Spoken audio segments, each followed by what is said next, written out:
All right, guys, welcome back to another video. So when things like this take over the airwaves in terms of social media and everything, this tweet here from Grums commenting on the start screen for Starfield, you can pretty much bet there isn't very much to talk about in the news, and Starfield is going to be everything that everyone is talking about when it is released for a couple of weeks at the very least, maybe even longer than that, depending on the scope of it. It is going to be a massive game, so I'm sure we will continuously see new discoveries all the time as people play through and just have different experiences. It'll be something on social media that's going to be very cool to see organically be created. But over the weekend, Grums here came out with this tweet about the Starfield start screen, basically calling out the fact that he thought that showed the game was rushed, or the devs were overworked, or that they didn't really care as much about the game. The team didn't care. It says right here that Starfield start screen either shows hasty shipping deadlines by a passionate team overworked, or a team that didn't care. We talked about this in my video yesterday,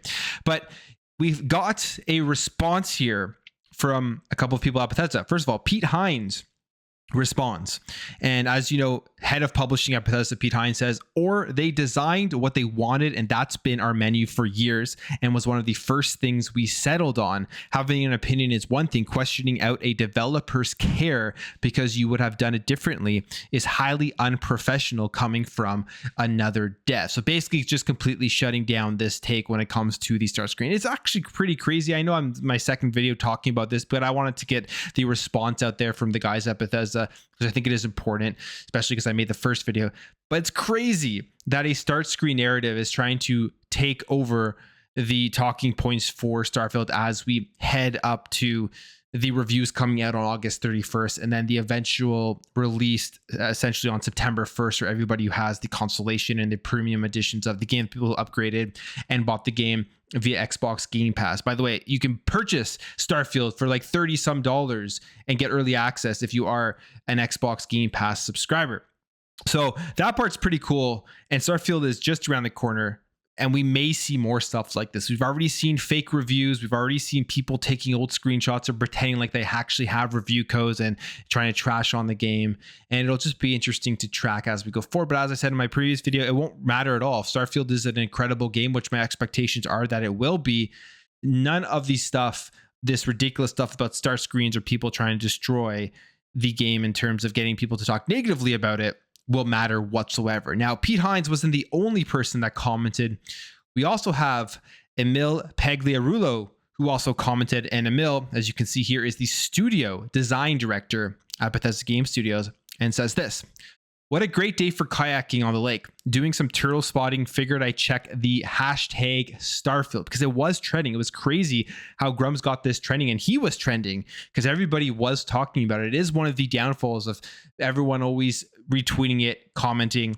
It does get it trending, and it gets that guy so much more attention than if people would have just ignored it. I mean, I talked about it on the video because it was trending and it couldn't be ignored. And he continues here and says, an insider peek at something that is a complete and utter fabrication. The hilariously incorrect analysis of a single leaked screenshot. Shake my head. Just a reminder to everyone that leaks are leaks no matter what. The slant embargoes are in place for a reason, and any conjecture based on so little information is just utter guesswork. On the plus side, fans are amped and the game is almost here for everyone. And that is probably the most important piece of advice. For God's sake, when you go out in the sun, wear sunscreen. It's not something you want to forget. A lesson I never seem to learn, no matter how often I expose myself to soul's rays. Again, shake my head. So he is here talking about some of the leaked screenshots about this game. You can assume here he's talking about the start screen discussion that everybody was going on about, the fact that it became such a big thing. So the guys at Bethesda who are getting ready for the release of this game, it's not just any release. It's a game that's been in development for as long as it's been in development, 7 or so years, however long it was, at least 7 years since we got that announcement in 2018 at the E3. But it's a brand new IP from Bethesda, and we see how their IPs last, how long they last with the Elder Scrolls series, with a game like Skyrim that people are still playing today. I saw another mod of Skyrim the other day, which just blew my mind, how people made the graphics look so good from a game that came out in 2011. So it's not just any old release. This is going to be one of the biggest games this generation to be released, and I'm excited to see how it does. I can't wait to get my hands on it. I will be getting my Constellation edition and probably doing an unboxing or whatever for anybody out there who doesn't have one and wants to see just exactly what is in that edition. But the Starfield narrative, I will definitely keep talking about it. I will definitely keep track of what is going on because I'm extremely excited for this game and extremely interested in how the media is going to treat it and what's going to happen when all of the reviews come out. But besides that, there was a couple of other small things on Sunday that occurred. I wanted to quickly bring up. If you're a Tomb Raider fan, I am a fan of Tomb Raider. I'm a fan of their last 3 games for sure from Crystal Dynamics. I thought they did a great job. We haven't heard about a new Tomb Raider in a while. We know what happened with the IPs getting sold to the Embracer Group. And it looks like we may be getting an announcement for a new Tomb Raider game, maybe at Gamescom, as this is a tweet from Comic Games saying, prediction, I think the new Tomb Raider game will be revealed soon, possibly at Gamescom, because of the fact that they updated the official website 2 days ago. And usually when they're prepping for a big announcement, you'll see an update for a website or something along those lines, trying to get people to sign up and stuff like that. And it says here, become a Tomb Raider, and they want your information or whatever, probably just get news and all that type of stuff. So maybe we'll get a new Tomb Raider announcement at Gamescom. I'm looking forward to Gamescom Live and to see some of the gameplay stuff from the Xbox booth. Specifically, I can't wait to see how Stalker 2 looks. Now, there is this going on.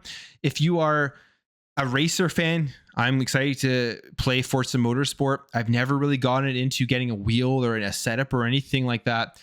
But there is this from Mozza Racing or Mozza Racing, however you want to say it. It looks like they are going to be teaming up with Forza, and there's going to be some branded Forza stuff or whatever, some sort of partnership going on here. It says, get ready for a reveal that will change the game in 3 days. Stay tuned. And it's leading up to the Forza showcase or the Forza gameplay reveal from Gamescom that we know is coming. And you can see this website here, some of the stuff that they have, like they have some pretty intense wheels for gaming. Always wanted to potentially get a setup. I don't know if I will. It seems pretty, you really have to be deep into the racing simulators and understand everything that is going on with the cars and everything like that. But this is a company, if you're looking, there may be a partnership here with Forza Motorsport. It makes complete sense. I think that's going to be one of the coolest things to see if people put out videos showing their setups for racing simulators for Forza Motorsport. I would love to see how the game interacts and how it feels with these types of simulation setups. The one thing I will say from somebody who's played Gran Turismo, the most recent one on PS5, it's okay game. Like, it's nothing crazy. I think Forza Motorsport will be much better, but I would love to be able to play Forza Motorsport in VR because the Gran Turismo VR mode is very immersive, and I would love to see Forza in the VR mode, in some sort of VR mode, maybe on PC or whatever, since there isn't any VR on Xbox, to kind of see the immersion for a game that is looking like it's going to have better graphics as well than Forza Motorsport. Now, Bungie, a studio that was a big acquisition for Sony, and we know that they are going to be working on more stuff. Obviously, they're going to be using Bungie to get a lot of those games as a service games out there because they are far behind in that, and they said they are releasing a bunch by 2026. And now we have rumors here about a new game that Bungie is working on. This is from the GamePost.com, and it says here that Bungie is working on a MOBA-esque game codenamed Gummy Bears. It says Bungie, developer behind the popular looter shooter Destiny, and recently revealed Marathon. Marathon's one that actually looks pretty interesting. I want to see what that one's all about. It's working on its third game, codenamed Gummy Bears, sources have told the Game Post. According to multiple sources with knowledge of Bungie's plans, Gummy Bears is the new game from the Destiny developer that incorporates many elements from the MOBA game genre, featuring a competitive PvP team versus team experience. And it's clear that the ex-Halo developer is branching out from its classic first-person shooters like Marathon, Halo, and Destiny to other genres. So this is a rumor. They don't really reveal the sources and all of that type of stuff for where they got this information from, but take it with a grain of salt. But it would make sense for Bungie to be going out and creating games in different genres. I think they would be able to make some great games in different genres, but a MOBA game, a PvP, probably will have some sort of battle passes or lots of microtransactions, would be right up what PlayStation is trying to do with games as a service. And the question here is, would they be creating this game as a PlayStation exclusive, or is PlayStation going to take this type of game, which would absolutely benefit from being multi-platform, and are they going to be putting it out on everything? Or maybe it's a mobile game. Who knows where they're going to want to go, but PlayStation definitely is expanding out the styles of games that they are making. We've seen that from the strategy that they have announced multiple different times. Now let's talk about this. This is a pretty interesting thing. I will play the clip here.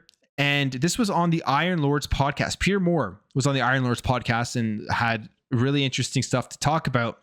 And he talked about Xbox and just kind of where Xbox was and how they had to try to get games on Xbox day one, where they had to spend millions of dollars for publishers and developers to put their games on Xbox because all these developers and publishers were in Sony's pocket. So let's listen here to what Peter Moore has to say. All right, where are we going to put our money? Now, This is the other thing is you're writing really big checks to get content at this point because you don't have an install base you can point to. You have forecasts if anybody's going to believe them. And so you've got to start saying, all right, Mr. Developer, Mr. Publisher, Ms. Publisher, if we give you 5, 10, 15, 20 million to support your dev team to get it out there, can we at least get day and date with the other guys, if not an exclusive? And we would do a lot of that because we needed to. We needed to travel the world to prove ourselves to the development and publishing community who were very much at this point in Sony's pocket, coming out of the Dreamcast falling off and Nintendo kind of, completely first party focused as they always were and probably always will be for the most part. And who are we to come in and say, I want your PlayStation dev team that's currently. So there you have it, commenting here on the OG Xbox, and where starting from nothing, right? It was the new entry into the consoles, and it's been successful since it did come in, but they had to use forecasts to try to get developers and publishers to believe that they would actually have a user base. And if you remember the OG Xbox, there was actually quite a few exclusive games only on the Xbox platform, but it really shows where Xbox was starting from. They were fighting from behind, and they still kind of are, to try to prove that there is enough worth there on the Xbox platform for developers and publishers to want to put a lot of resources into making their games. Now, obviously, with the Xbox Series X and S, we have seen them do a lot of stuff here. Developers and publishers are very happy to put their games onto the platform, very happy to put their games onto Xbox Game Pass. But PlayStation has had such a huge advantage and a huge lead for years and years and generations, with having a huge install base going from the PS1, the PS2,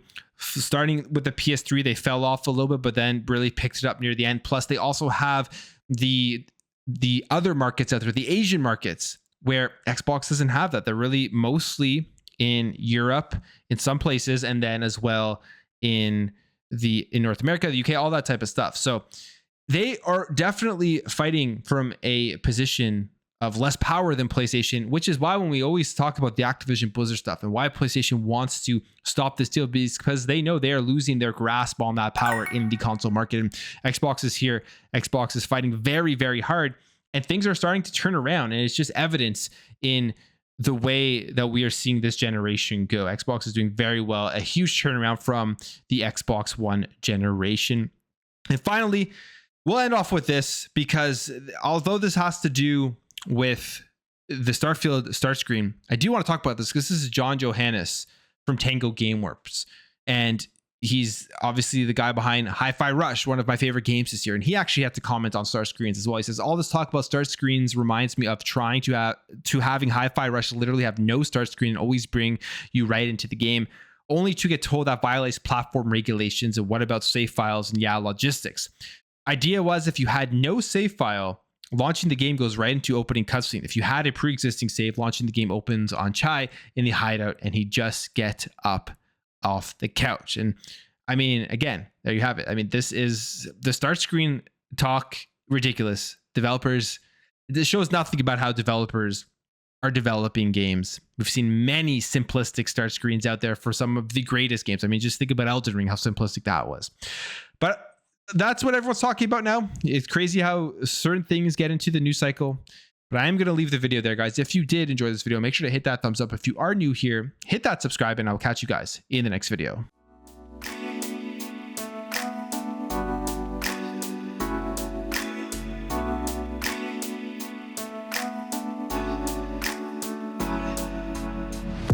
Bye.